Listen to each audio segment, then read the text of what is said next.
welcome back everyone. I hope you had a good week. We're getting into spring and things are getting busy. Oh my gosh. It's amazing how much stuff is going on all at once. And why is it always all at once? Well, for today's video, we're going to look at the top movies of the 1980s and we are going to take them one at a time. This is, to be more specific, the top American movies going by box office for each year in the decade. I'm also trying to go, I do have to make this note after last video. Somebody pointed out that Titanic, not Armageddon, was in fact the top movie for that year. However, Titanic came out in December of the year before, so technically I'm trying to go with the movie that came out that year. If my information is wrong, do please let me know. So anyway, 1980s movies, we all have our favorites, and there's some that have stood the test of time and not so much, and etc. as there are from any time. Are those the ones that were popular at the time? That's what I want to find out. So let's get to it. 1980. The Empire Strikes Back. Don't know if you've heard of that one. It's kind of obscure cinema, art house, you know. Released in May 1980, this was directed not by Lucas but by Irving Kershner, and frankly, I think it benefits from it. I love Lucas. He seems like a really nice guy, and he had some great ideas, but Star Wars was good, but then, since then, I don't know. I think this was better left to somebody else. Anyway, this one is often ranked by fans, and I'm going to put it that way so that nobody comes at me, as the best of the Star Wars movies. This one features the return of Wedge Antilles, and there's also a shout out to Julian Glover as General Veers, and some other things happen too. Here we have the character introduction of the Emperor, who I knew was voiced by Clive Revill, but I did not know that he was physically portrayed by a woman who has been credited by different sources as being either Marjorie Eaton, who is an actress who appeared in films such as Mary Poppins, Harold and Maude, and The Trouble with Angels, or it could be Elaine Baker, wife of legendary prosthetic specialist Rick Baker. The original cast signed up for the sequels, although Harrison Ford said he only did so because he wanted to improve on his performance as Han. Mark Hamill spent 4 months in training learning kendo, fencing, and karate to prepare for his stunts. As for James Earl Jones, he recorded his lines in half a day and earned $15,000 for the work. Among the actors considered for the Lando role were Howard Rollins, Terry Alexander, or how do you pronounce his name? Yaphet Kotto, is that correct? Just imagine how different it would have been with any one of them. As for Jeremy Bulloch, the physical actor, although not the voice, for Boba Fett, he was only hired because the costume fit. He also shows up in the film as an Imperial officer, credited as Lieutenant Shekyu, the one who restrains Leia at Cloud City as she tries to warn Luke, "It's a trap!" He was a last-minute stand-in because they had no one else to fill in the part.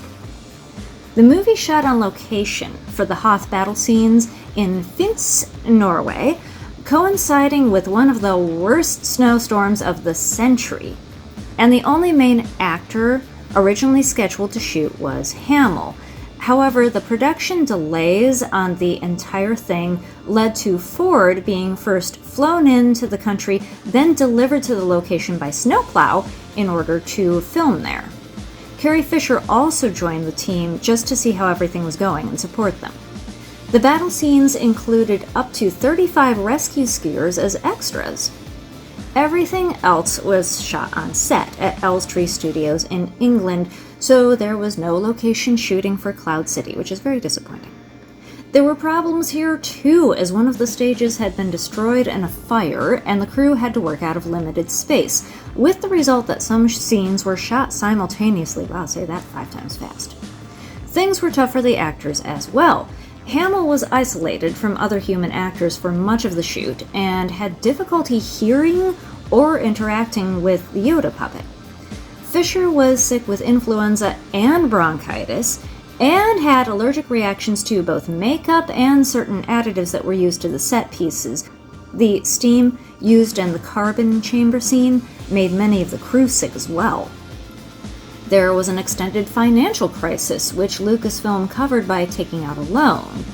As to some of the famous lines, Kirshner did not like the lines in the script and had Ford improvise responses to Leia's declaration of love until "I know" was hit on the final take.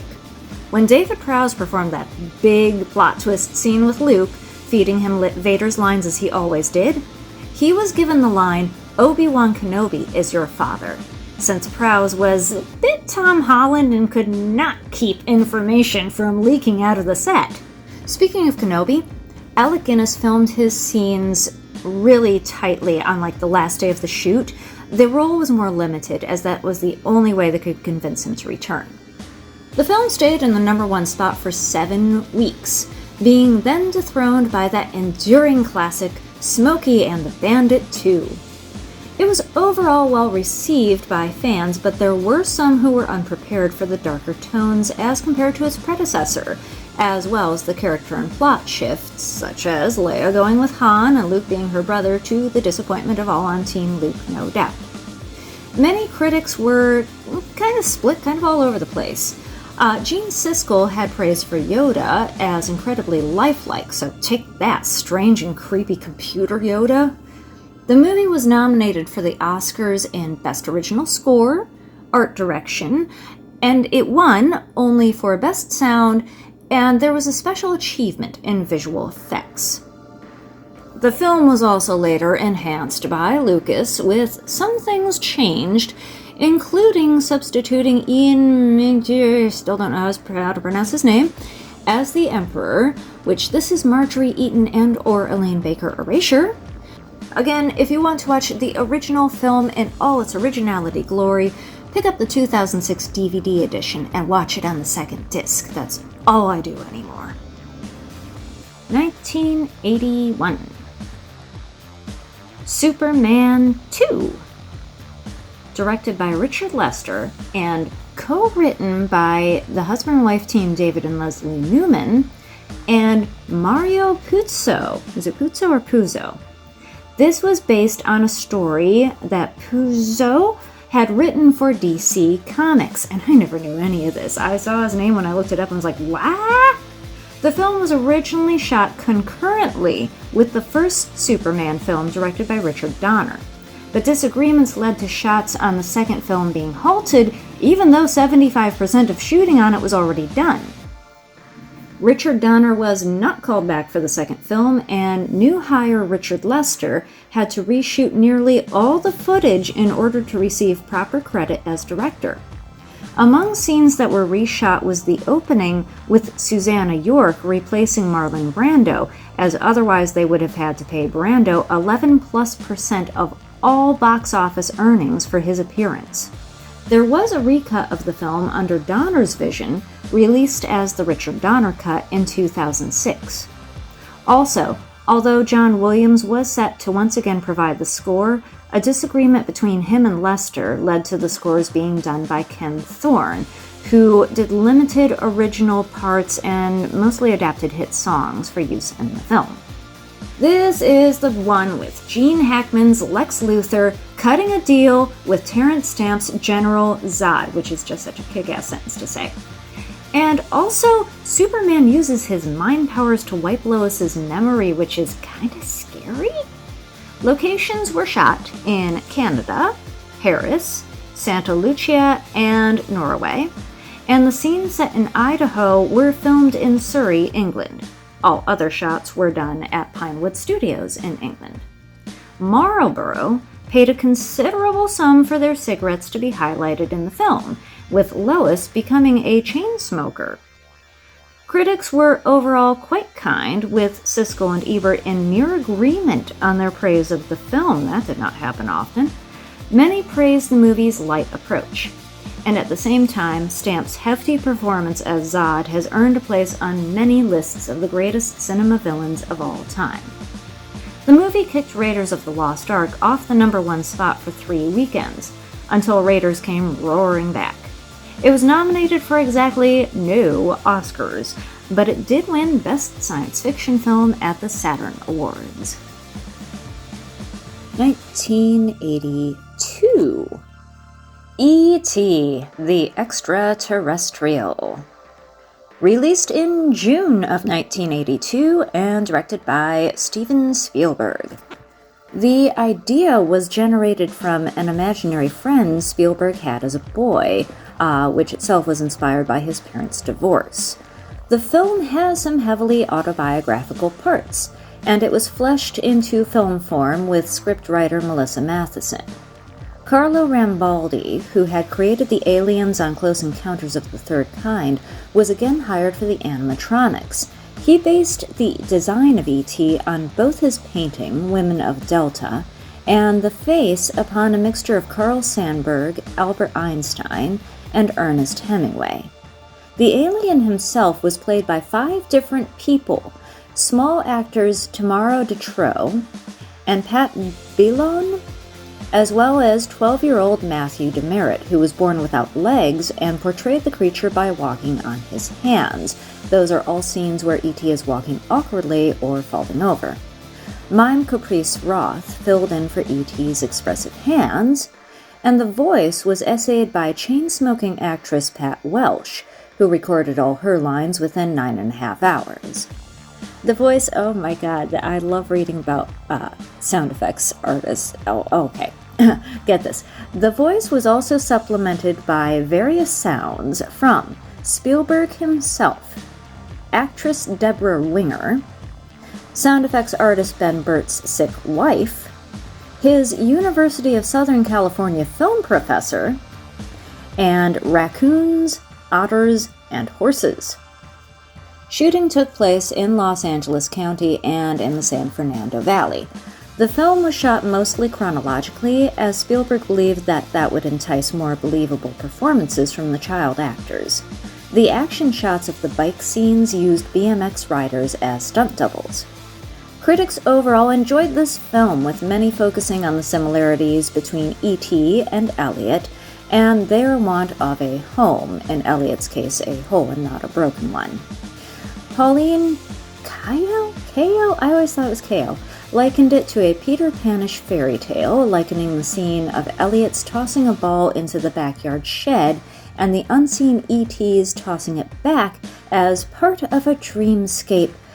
Now, I hadn't watched it myself recently. That scene actually struck me as horror movie-ish, but, to each their own. And another thing, watching it as a full-grown adult and a mom, the character of the mom, played by Dee Wallace Stone. You don't really get this as a kid. You're just like, oh, haha, the mom, she's sweet, but she doesn't get it in full 80s mom fashion.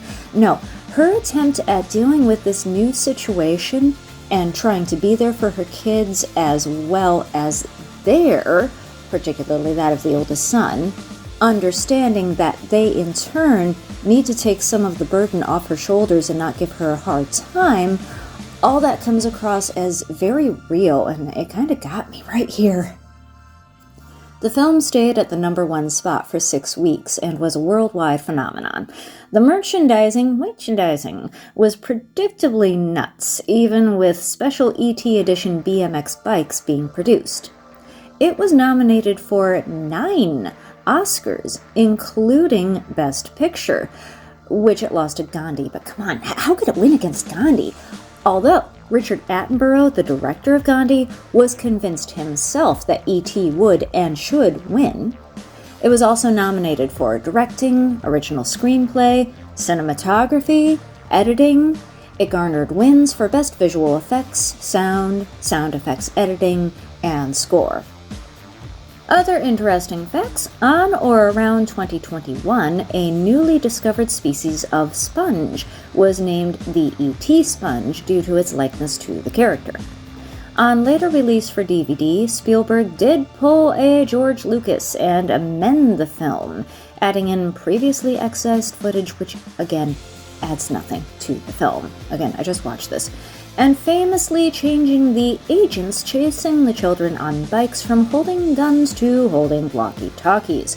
Spielberg later regretted this move, feeling he should have kept it as is to reflect the movie being of its time, which I have to say I personally agree with. And on top of everything, there was an awesome E.T. attraction made at Universal Studios Florida, based on an original story, installed in 1990, and as of this video, still there today, which is pretty damn cool. I wrote it as a kid, and I wrote it again recently as an adult, just to still have that experience.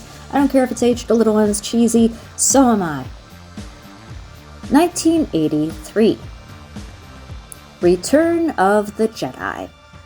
Released in May 1983 and directed by Richard Marquand. Other directing options included Steven Spielberg, David Lynch, and David Cronenberg. 3 very different visions right there. This one filmed in England, California, and Arizona's Yuma Desert. Of course, this one is best well known for featuring legends such as Ewoks Warwick Davis, Tony Cox, Jack Purvis. The Ewoks are awesome and no one will convince me otherwise. And it also gave us Claire Bernice Davenport as the later properly named Yarna Dalgargan, who was originally named Fat Dancer. Also notable is Sebastian Shaw as the unmasked Anakin Skywalker. He was a classically trained theater actor who performed in just about everything on the stage, and he eventually joined the Royal Shakespeare Company, and whose ghost was taken out of the special editions and replaced by young Anakin, which really, when you think about it, makes no sense whatsoever. I'm still salty about that. Apparently, Harrison Ford was not contracted to definitely return for 2 sequels, which, according to producer Howard Kazanjian, was why Han Solo had been frozen in carbonite in the first place. Early versions of the script also include Han Solo's death early in the 3rd act, which was Ford's suggestion, and a more downer spaghetti western style ending with Luke walking solo into the distance. The Ewoks were also originally Wookiees, and Yoda only confirmed Vader's assertion that he is Luke's father, after Lucas realized that filmgoers might just think Vader was lying. Now, character actor Richard Webb was originally cast as Palpatine, but he fell ill and passed away. Other actors considered include Ben Kingsley and David Suchet. And Wicket was originally also supposed to be Kenny Baker, but Baker came down with food poisoning, and so Davis took on his first film acting role.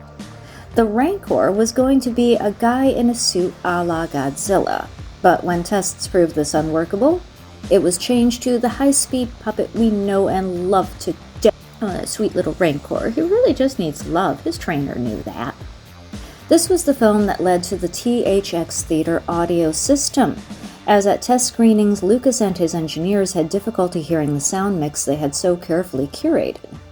John Williams returned to create the original score, although some orchestration was also done by composer Thomas Newman. The release date of May 25th was chosen because that was the date the first Star Wars film was released in 1977. Teaser posters were already in theaters under the retitled Revenge of the Jedi, when Lucas decided to change the title back to the original Return of the Jedi, believing Jedi would not be the type to seek revenge, and everything had to be redone. The spare posters were sold to fans for $9.50 each. The movie was tops at the box office for 6 weeks, with an interruption of 1 week where Superman 2 regained its spot.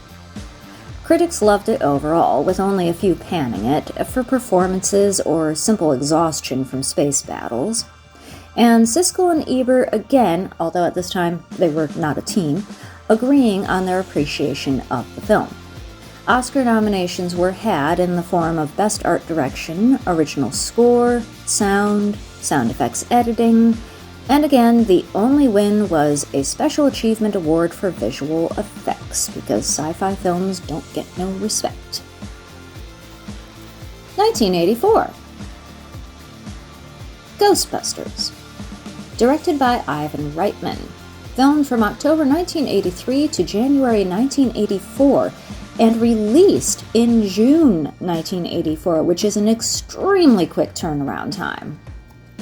Of course, we all know the great cast, but did you know that Ruth Hale Oliver, the lady who played the library ghost, which freaked me out as a kid, seriously, I hated anything scary in a movie, she was an astrologer in real life. The movie also has Reginald Val Johnson in another uniform role as a corrections officer. Honestly, the man may as well have just become a cop in real life. And Debbie Gibson and Ron Jeremy make cameo appearances as party guests. But as far as I'm concerned, the real star of this film is William Atherton as Walter Peck.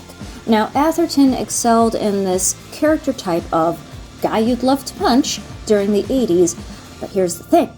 Walter Peck is just trying to do his job, and he's good at it. Is he an antagonistic jerk about it? Yes, but he is also antagonized himself right off the bat by Venkman. I mean, really, okay, you watch the scene again, and think about the fact that he doesn't know Venkman, so instantly, out comes this slobby guy who's being an ass to him. It is not a great first impression, so of course he gives Venkman as good as he gets. Things would have gone so differently if one of the other guys had approached him first. Now, apparently Peck is seen as a comedic foil in the vein of Margaret Dumont to the Marx Brothers in their early films, which I can see that. Now, especially with the new films coming out, there have been many videos and such that already go into this film, so I'll just sprinkle in a few things here. When Reitman and Aykroyd sat down to discuss the script, Reitman suggested that it should not only be set in New York City, as opposed to outer space, but it should start before the Ghostbusters are a thing, pointing out that entrepreneurship was huge at that time, and this would be relatable. He also brought on Harold Ramis to join the film, and also help with the script. Ramis knew how to write for Bill Murray, among other points. Egon was to be the brains, Stan's the heart, and Venkman the mouth. Aykroyd likened the characters to the Scarecrow, Tin Man, and Lion. Hudson's character of Winston Zeddemore was originally much larger, with an Air Force background, and Hudson was predictably disappointed when he arrived on set to find his character reduced in favor of Venkman's. Other actors were briefly considered for all the major Ghostbusters roles, including Tom Hanks, Robin Williams, Christopher Walken, Jeff Goldblum, Richard Pryor, and Gregory Hines, and not all those people are going to the roles that you would think they would. Dana Barrett had actresses such as Daryl Hannah and Julia Roberts audition before the role went to Sigourney Weaver. It was her idea for Dana to be a musician instead of a model. Sandra Bernhard turned down the role of Janine. Annie Potts was rushed into filming so quickly on her first day that she wound up just borrowing some glasses from the set dresser, and those became Janine's for the film. Also, I gotta give a shout out to the Elmer Bernstein score. Apparently he found this one a challenge and he worked really hard. He was rightfully annoyed that the popular songs used in the film, although those are also undeniably perfectly picked earworms, that they supplanted his music. I particularly like his theme for the fellows as they go about their business in New York, because to me, it sounds just like that. The fellows going about their business in New York, and a bit awkwardly at that. And coming back to those musical earworms, reportedly anywhere from 50 to 60 musicians created a song for specific use on one montage sequence in the film, until Ray Parker Jr.'s came along and was selected. They had wanted Huey Lewis to create a theme, but he was busy with Back to the Future.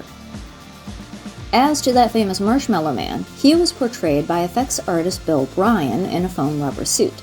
Remember how George Lucas wanted a Godzilla-type monster? This was it. Bryan modeled his walk through the city streets after Godzilla. On its release, the movie stayed at number 1 for 7 weeks before being kicked off the top spot by Purple Rain.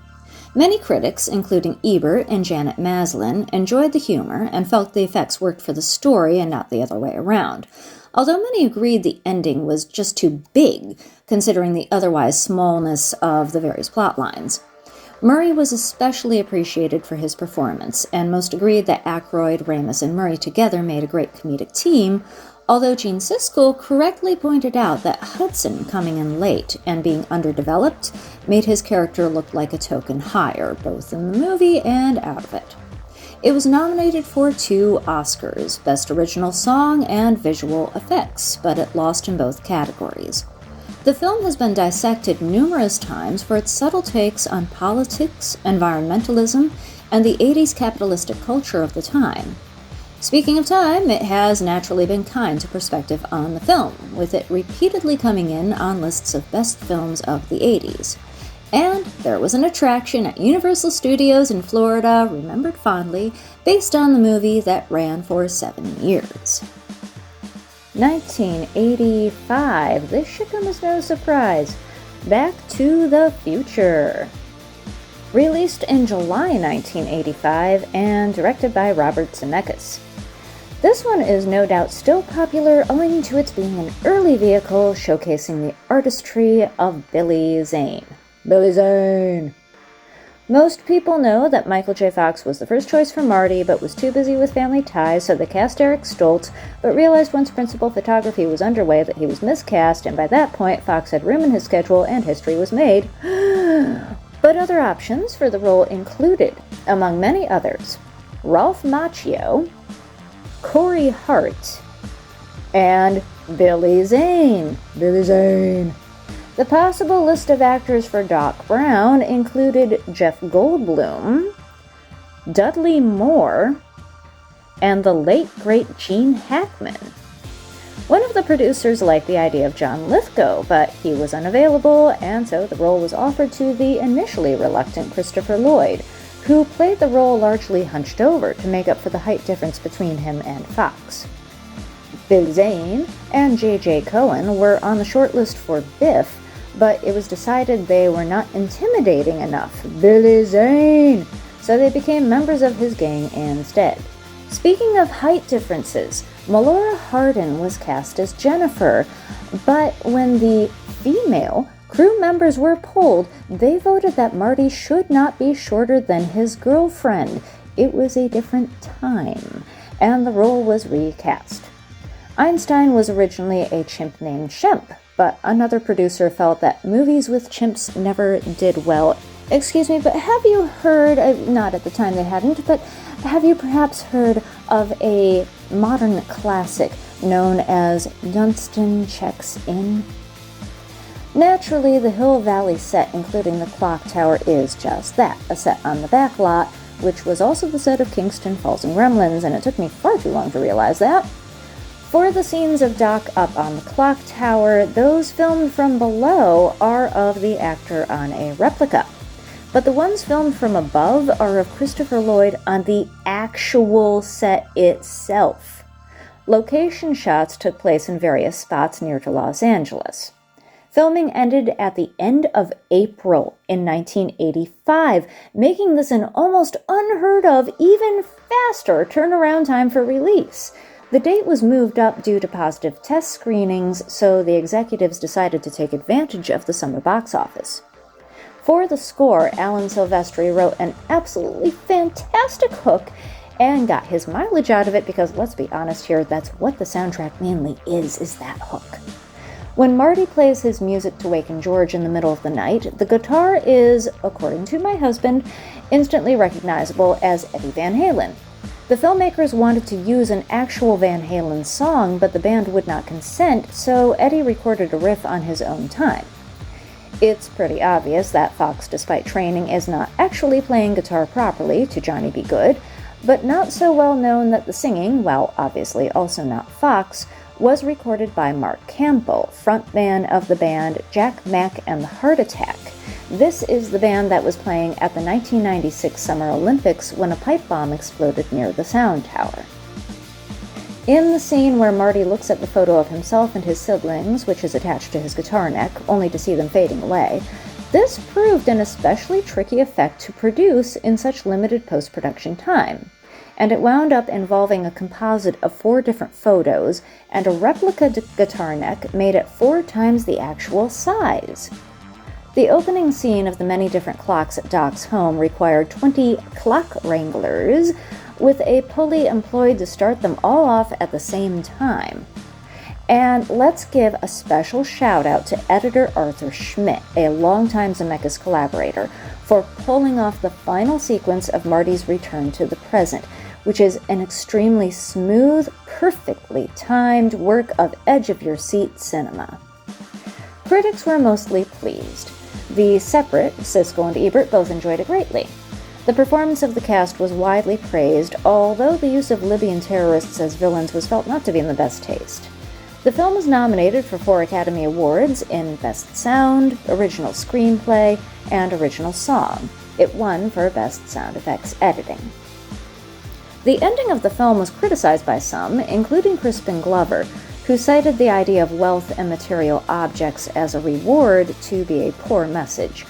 In 2015, Robert Zemeckis stated that he agreed with this idea, and the ending, although really suited for its time because this was the 80s, would have been different if he made the movie now.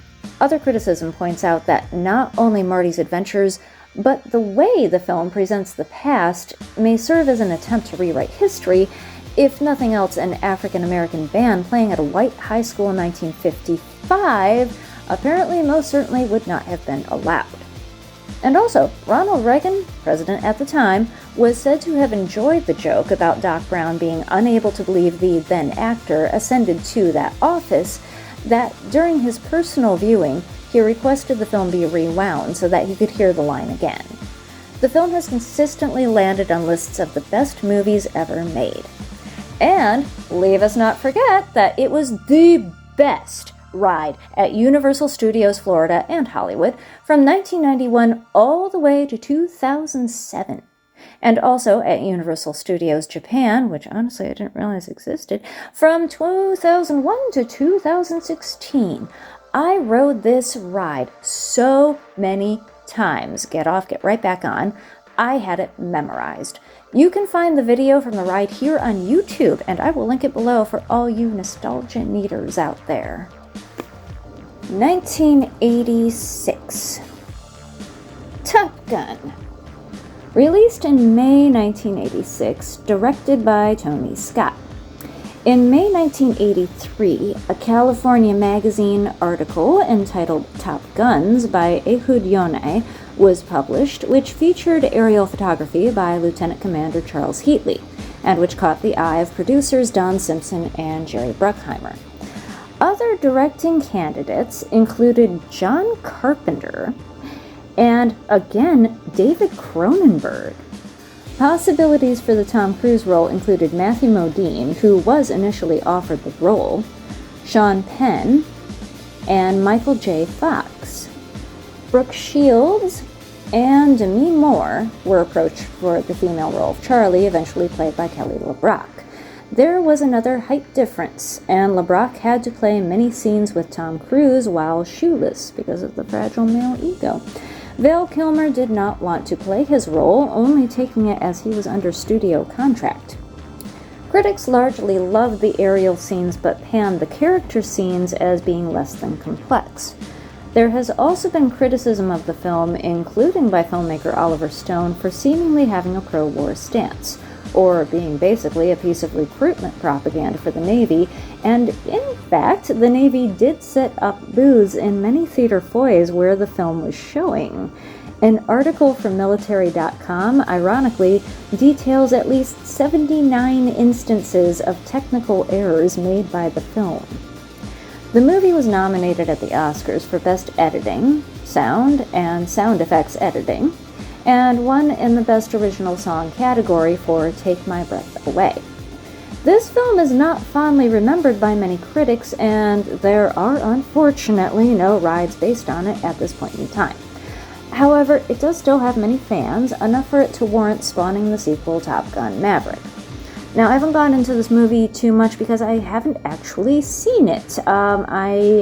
I did start watching it a couple of years ago, and I'm wondering if a great deal of the film's appeal has to do with nostalgia.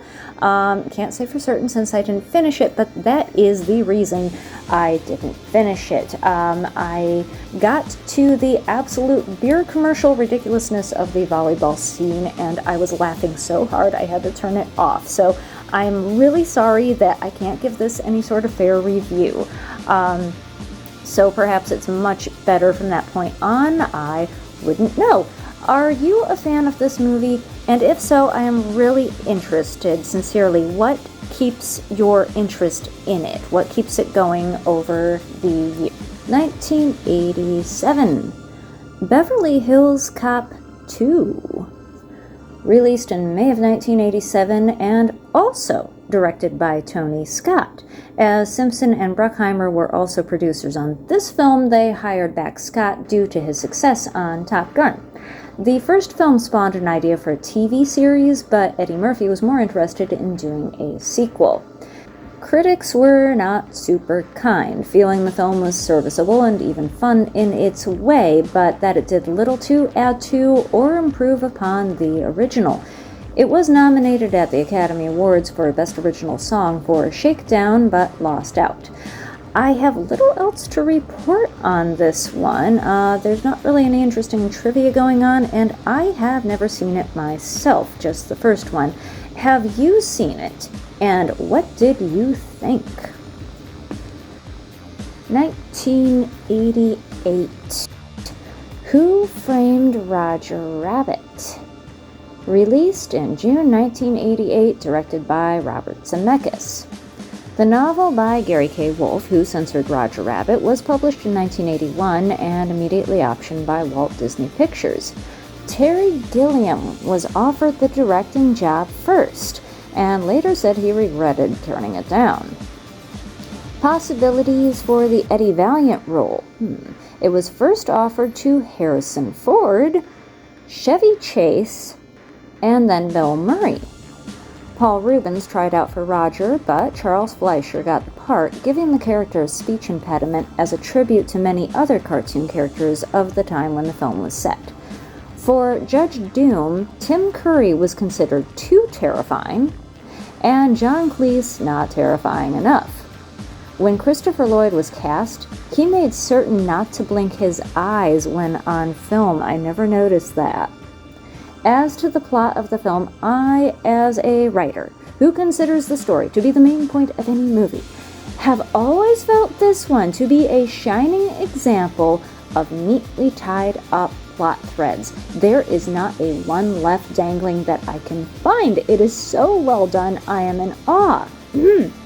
Anyway, apparently the red car subplot was based on true events when tire and car companies in and around Los Angeles banded together to buy the Pacific Electric Railway system and put it out of business. Filming was mainly done at Elstree Studios, with some location shoots in London and in Los Angeles. Tests of the animation on top of the live shoot proved tricky, and Zemeckis and producer Steven Spielberg decided the solution should be that whenever Roger was in a scene, it would make him look more real if he was constantly interacting with his environment, i.e., he should always be touching something real. Alan Silvestri once more provided the score, which this time was heavily influenced by the work of cartoon great Carl Stalling. And I found this out a couple years ago and was amazed. Why Don't You Do Right, a pop song of the time when the movie set, was perhaps obviously not performed by Jessica Rabbit voice Kathleen Turner, but it was instead done by the actress Amy Irving. Critics overall adored the film, with Siskel and Ebert, now a team on their TV show, devoting quite a bit of one episode simply detailing the technical aspects.